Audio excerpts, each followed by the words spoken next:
Usap-usapan ngayon sa showbiz circle ang balitang isang kilalang kapamilya actress ang umano'y mapapanood sa isang serye ng GMA Network.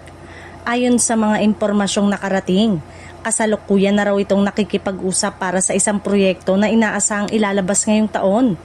Bagamat wala pang opisyal na kumpirmasyon, hindi napigilan ng mga netizen ang pag-isip kung sino ang naturang aktres.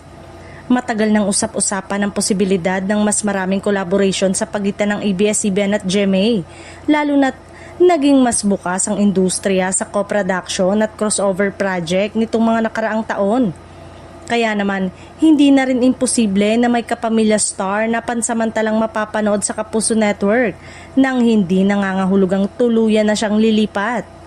Ayon sa source, malakas at kakaibang role umano ang inaalok sa aktres, isang karakter na malayo sa mga dati niyang ginampanan. Ito rin daw ang isa sa mga dahilan kung bakit interesado ang kampo nito, dahil malaking hamon at oportunidad ang proyekto para maipakita ang kanyang versatility bilang artista. May ilan namang nagsasabing strategic move ito kung sakaling matuloy, lalo na't patuloy ang kompetisyon sa prime time.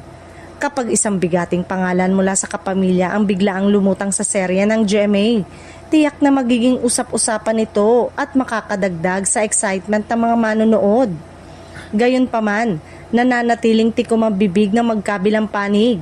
Wala pang inilalabas na official statement kung sino ang aktres at kung anong serye ang kanyang pagbibidahan o sasalihan. Kaya naman lalo pang umiinit ang espekulasyon sa social media.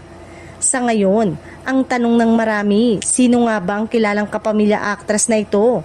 Abangan ang mga susunod na anunsyo dahil kung magkataon, isa na naman itong makasaysayang crossover na tiyak na magpapakilig at magpapagulat sa televiewers.